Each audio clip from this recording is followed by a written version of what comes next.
parce que nous sommes en campagne. Tout le monde avec ses jeunes. Nous allons dire que c'est des maires, c'est pour montrer aux maires la relativité de compétences. Et c'est pour eux que des villes sont à leur disposition. C'est un peu besoin de les intégrer dans cette politique inclusive du gouvernement à la situation du politique.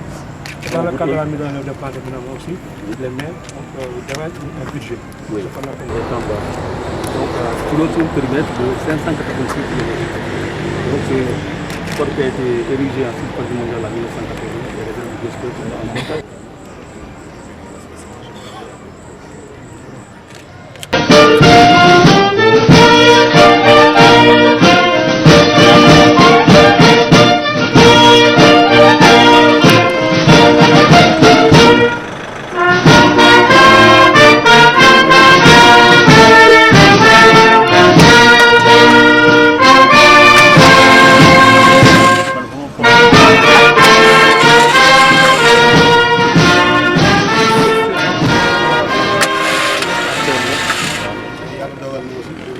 direction bi koy sant di ko gërëm sant l'infatigable le commandant Gaye vraiment dañu koy sant gërëm vraiment li ngeen ñuy dimbale yoo xam ne vraiment ñu ngi koy implanté ko ci biir commune tey bi ñu doxal ñun wallaay yàlla ak kon nag lii danañu ko toppatoo lu ci war ci wàllu carburant ñi tamit dinañ jël engagement jàppale dégg nga encore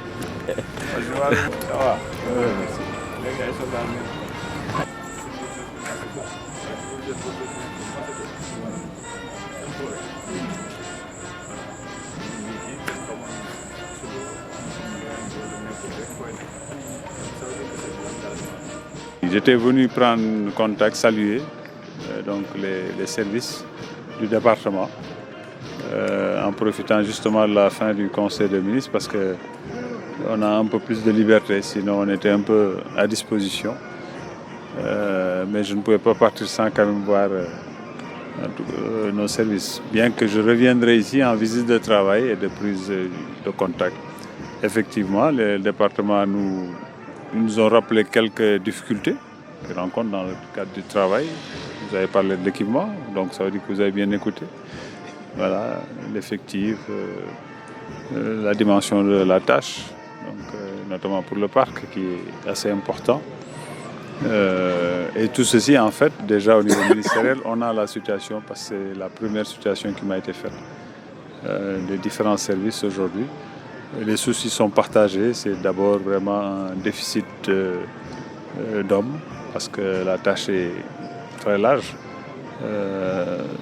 Aujourd'hui, cette zone est l'une des plus vastes au Sénégal, hein. Donc si vous avez cela sous votre responsabilité, avec des sites difficiles d'accès, où vous rencontrez tout en termes de difficultés, que vous n'avez pas les moyens, vous n'avez pas assez d'hommes, vous comprendrez la difficulté. Donc ça, c'est assez connu au niveau central. Nous essayons de l'adresser au mieux. J'en profite d'ailleurs parce que vous savez, dans notre pays, les gens ne comprennent pas qu'un État est là, qu'il travaille pour le peuple sénégalais et que sa mission est de régler les problèmes. Voilà. Vous avez dû m'entendre parler par exemple d'équipements que le département est en train de faire d'une certaine dimension parce que justement, le président de la République, le gouvernement est conscient du fait que une mission, il faut mettre en face des moyens pour réussir cette mission. Que la mission elle est large. Il faut essayer de mettre en place les moyens. Si on n'a pas les moyens, on essaie de faire dans l'ingénierie. Voilà, de trouver les moyens d'acquérir cela et c'est ce que nous sommes en train de faire.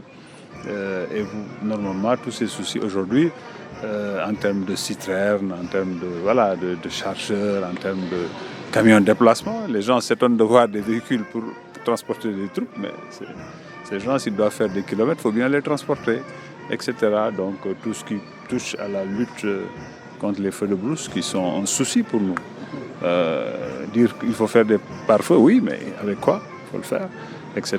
Donc, mais c'est la défense aussi. Vous avez en face de vous une criminalité qui est là, qui est très active souvent. Et un criminel, il n'a pas de limite. C'est-à-dire que face à un criminel, il faut avoir les moyens de lui opposer, de quoi stopper justement ces instincts de criminel. Et quand il faut ça, mais il faut que l'État prenne en tout cas les dispositions, des surfaces très larges qu'il faut pouvoir surveiller, donc il faut des équipements sous forme de drones, etc. Donc c'est tout ça. Mais ça, c'est pas aller faire son marché dans le coin. Ça demande des investissements lourds. L'État ne pouvant pas tout faire sur un budget, trouve les moyens de l'étaler sur plusieurs budgets, mais en ayant tout de suite les équipements qu'il faut. Et pour pouvoir mettre tous nos hommes en sécurité dans le cadre de leur travail. Mais ça, c'est peut-être prématuré. J'étais venu prendre contact pour dire que les remercier. J'ai vu quelques hommes de nos unités, il n'y a pas que ça, mais également les jeunes de Xëyu Ndaw Ñi qui sont là, une autre facette de cette politique que mène le chef de l'État. Comment donner de l'emploi à nos jeunes qui représentent quasiment 70% d'une population qui n'est pas toute active. C'est des équations qui sont très difficiles à résoudre comparées à d'autres pays qui ont une population vieillissante, donc c'est plus des gens qui vont vers la retraite, qui aujourd'hui d'ailleurs sont obligés de faire appel à de la main-d'œuvre étrangère, etc. Nous, la force, elle est là, la jeunesse, elle est là, l'économie, certes, aujourd'hui est en train de développer, mais nous sommes en voie de développement.